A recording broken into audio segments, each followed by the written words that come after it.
다섯 번째 나팔의 재앙은 황충의 재앙입니다.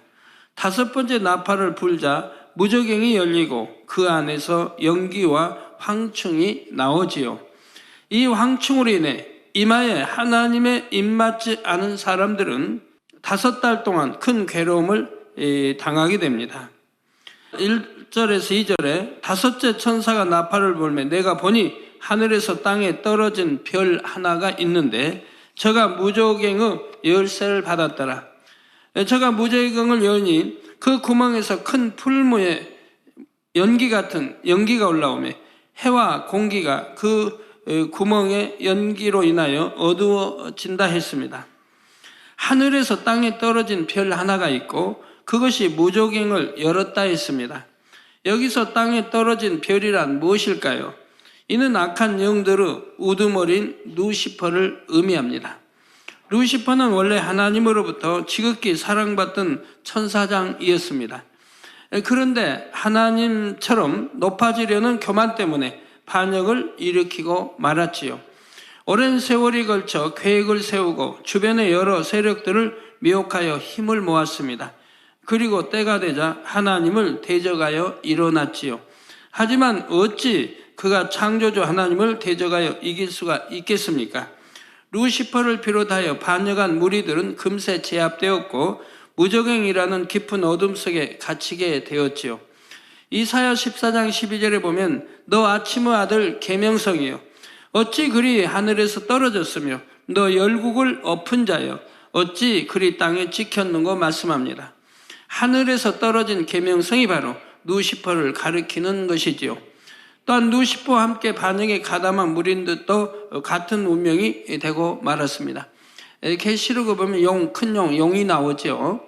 용은 바로 하나님을 대적했던 루시퍼와 함께 반역에 가담했던 짐승입니다. 4마리의 하나님이 4마리가 있었다고 했는데 이 4마리가 이렇게 반역을 루시퍼와 함께 이르렀고요. 오늘날로 보면 전부 왕의 측근, 대통령 측근이 있듯이 바로 측근에 이렇게 그런 담당했던 바로 용이었습니다. 루시퍼가 바로 측근을 미혹해서 반란을 꾀했던 것이죠. 베드로후서 2장 4절에 하나님이 범죄한 천사들을 용서치 아니하시고 지옥에 던져 어두운 구덩이에 두어 심판 때까지 지키게 하셨으며 라고 했고 유다서 6절에 또 자기 지위를 지키지 아니하고 자기 처소를 떠난 천사들을 큰 날의 심판까지 영원한 결박으로 흑암에 가두셨으며 했지요. 이 말씀처럼 하나님을 대적한 무리들은 가장 깊은 지옥, 즉 무저갱에 갇히게 됩니다.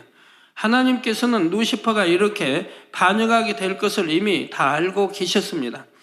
그럼에도 그냥 두셨던 것이지요. 여기에는 이유가 있습니다. 장차 인간 경작이라는 과정을 위해서는 악한 영의 세력들이 필요했기 때문이지요. 그래서 반역한 무리들을 전부 무저갱에 가두어 두신 것이 아닙니다.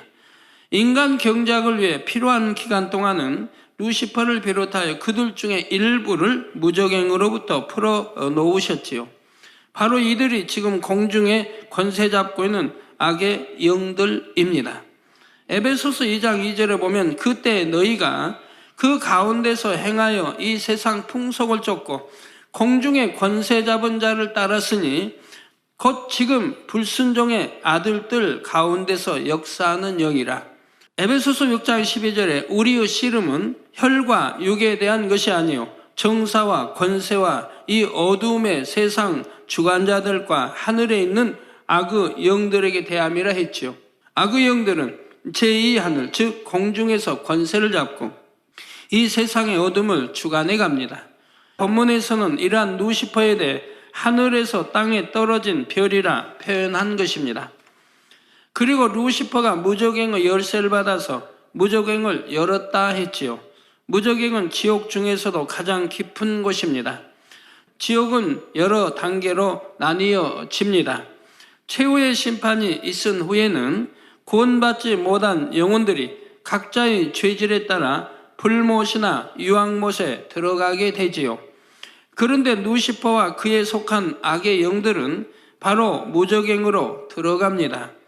무저갱은 지옥에서도 가장 깊은 곳으로서 그 밑바닥을 알 수 없는 짙은 어둠의 장소이지요.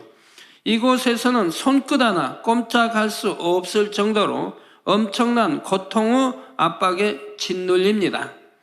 루시퍼를 비롯한 악한 영들에게는 이곳 무저갱에 갇히는 것이 가장 두려운 일이지요. 그런데 본문에서는 루시퍼가 이러한 무저갱의 열쇠를 가졌고 또 무저갱을 연다 했습니다. 하지만 이 말은 루시퍼가 자신이 형벌받을 장소인 무저갱을 자유롭게 드나들 수 있다는 의미가 아닙니다. 루시퍼에게 주어지는 최후의 결말은 이 무저갱에 영원히 갇히는 것입니다. 그러므로 이때 루시퍼가 무저갱의 열쇠를 가지고 연다는 것은 다만 하나님의 허락하심 안에서 잠시 동안 어둠을 주관할 권세를 가진다는 뜻입니다. 결국은 모든 것이 하나님의 능력으로 역사된다는 의미이지요. 다만 어둠의 권세를 잡고 있는 악의 영들의 머리가 루시퍼이기 때문에 그에게 무저갱의 열쇠가 있는 것처럼 보이는 것입니다. 또한 루시퍼가 무저갱을 열었다는 것은 이제 어둠의 권세가 본격적으로 활동한다는 뜻입니다. 7년 환란 동안에 자기가 받은 권세로 이제 마음껏 이 땅을 주관해 가려는 것이지요. 즉 악한 사람들을 주관하여 전쟁과 갈등이 계속되게 만듭니다. 또 주를 믿는 사람들을 핍박하고 고문하며 죽이도록 만들지요. 성도 여러분, 루시퍼가 무저갱을 열자 그 구멍에서 큰 풀무의 연기 같은 연기가 올라와 해와 공기를 어둡게 합니다. 이것은 어떤 상황을 나타내는 것일까요? 3차 대전이 진행되는 동안 하나님께서 주신 이 땅의 질서와 환경은 극심하게 변질되고 파괴됩니다. 자연의 아름다움이나 평안한 광경은 찾아보기 어려울 정도가 되지요. 또한 적그리스도의 세력이 권세를 잡음으로 공포의 그림자가 곳곳에 드리워집니다. 무저갱에서 올라온 연기로 인해 해와 공기가 어둡게 되었다는 것이 바로 이런 상황을 묘사하고 있습니다. 그리고 무저갱의 연기 가운데로부터 황충이 땅 위로 나옵니다.